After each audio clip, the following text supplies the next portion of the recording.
So, Steve, we're talking about the new songs off the new album. Which ones are your favourites and why? Probably for me, my favorite song on the record is probably "I Paint in Death."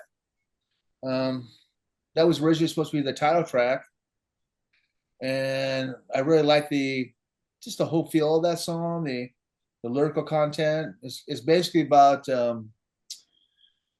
it's about the Grim Reaper um, falling in love with the person he's supposed to collect, Okay, and interesting.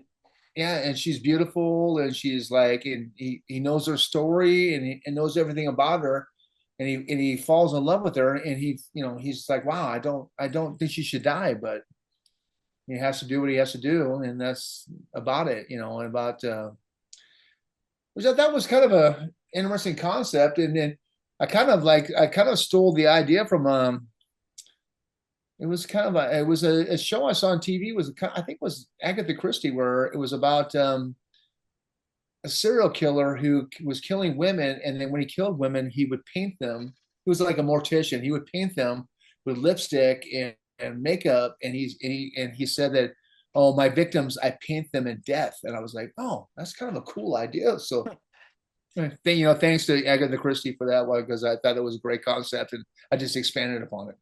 So it wasn't Monty Python, the salmon moose. Yeah, I know. It wasn't Monty Python. I went a little deeper than that. Hopefully I have a little more brain cells than that. No, but I love Monty Python, and I'm far be it from me to make the worst jokes ever. But So my what other daughter. songs, Steve, do you like besides I Paint Death? Which other ones were your favourites? Oh, probably. I mean, I love the closing track. The Elephant Demon, Elegant is it? Demon. Yeah. Yeah. That was kind of like that was another thing. Was kind of like that was more based on a factual thing that I just remember reading something in the news about the Pope. I guess they had some bullshit, I always use a lot of religious references because as an atheist, I think it's I think it's really interesting to hear all the how the religious people relate everything to, like, I mean, how they define things with religion, and it's beyond me because I'm just like, wow, man, it's like, how can you define things with religion? There's no nobody knows shit. You can't define anything. But I mean, it was like, and being that, when I was a kid, I was, brought up Irish Catholic. I was like, okay. Then let's see what the Pope has to say. And he just basically said that in the church there was he said the same words. There's an elegant demon that walks amongst us who preys on our pride and our thinking that they're better than other people, and thinking that they have some kind of moral you know superiority to where they think that they know what's actually going to happen, or how they define themselves that they're better than somebody else. And I'm like, oh wow, that's actually a cool concept for a lyrical concept about how the devil just always, if you believe in that crap, the devil always just works his way in where there's ever an opening. He's gonna take advantage of you, and whether it's the church or whether it's political, politics or world stage, it's always gonna happen. That's all. So that kind of was really cool to me. And plus, I think the music I came up with that was pretty, was kind of pretty dark and kind of talked to that and kind of had that feel for that. So I thought it was a good idea for that one. So how would you say our music is? Would you say it's power metal, thrash metal? There's so many terminologies now for metal music. What's Okay, your well, I mean, output? yeah, I think that Jason, I think that the same word we keep saying all the time is there's always like metal. So it's thrash metal, power metal, black. Yeah. It's just metal, dude. I mean, to me, it's metal. I don't really. I like a lot of all that stuff. I mean, I like there's some great power metal stuff. I mean, I remember like a couple years ago, I went to see Halloween here, and The Halloween or the Halloween? yeah, not Halloween in the Bay Area, and man, they were fantastic. I mean, it's like one of the best shows I've seen. I mean, they played to like kind of like a half empty place. But what a fantastic show, man. I mean, just great musicianship, great, songwriting. So yeah, so there you go. Like to me, they define power metal a lot. Is this the As far as American or the German one? what's that? Which Halloween or Halloween? Oh, Halloween. I'm talking Halloween. I'm talking the Germans. I'm No, talking the I like the American band as well. yeah, no, yeah, well, yeah, they're both great, but I'm talking about the German. Yeah. When I think of power, when I think about power metal, and yeah, I'm definitely going Europe, and I'm definitely going Germany because I think they kind of define that crap a lot. But I go the um, opposite way, Steve. I'm American Hellstar, Omen, Liege Lord. That's the yeah, well, kick-ass you know shit. what? I mean, okay, you're talking about yeah, I mean, yeah, Hellstar definitely, and that they're another one of the greats. I can reference Vicious Rumors again. I mean, one of the Yeah, probably the another great band.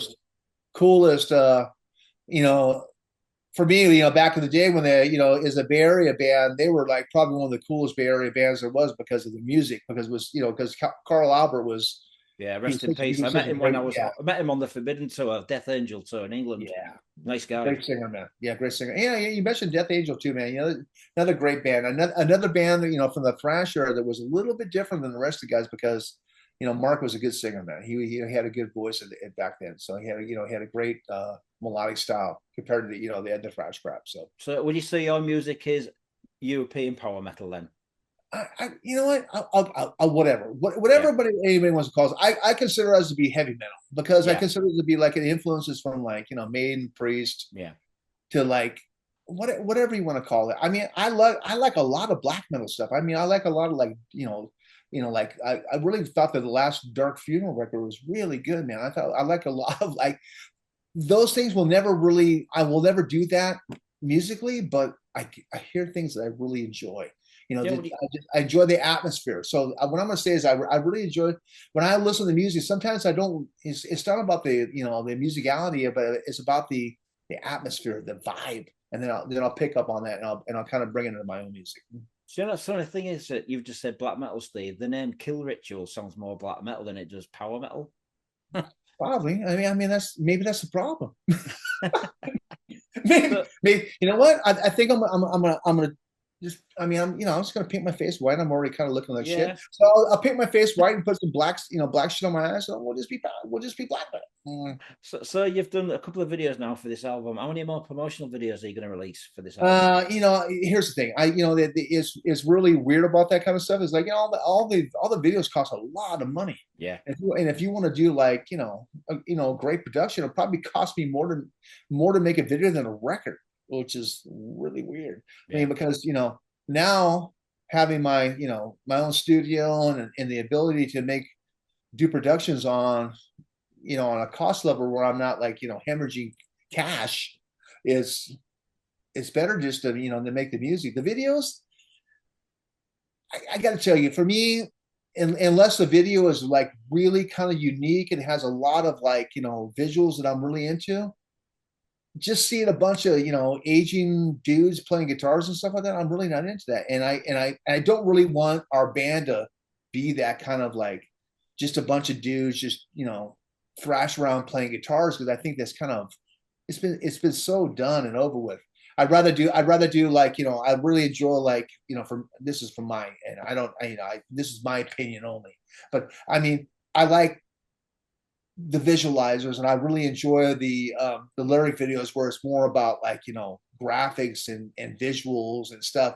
It kind of kind of like makes the song work a little bit better. You can visualize the song through the artwork of the video more than I enjoy seeing a bunch of dudes in a green room, playing guitars and shit with t-shirts on. I mean, I just think that's kind of over with to me, but yeah.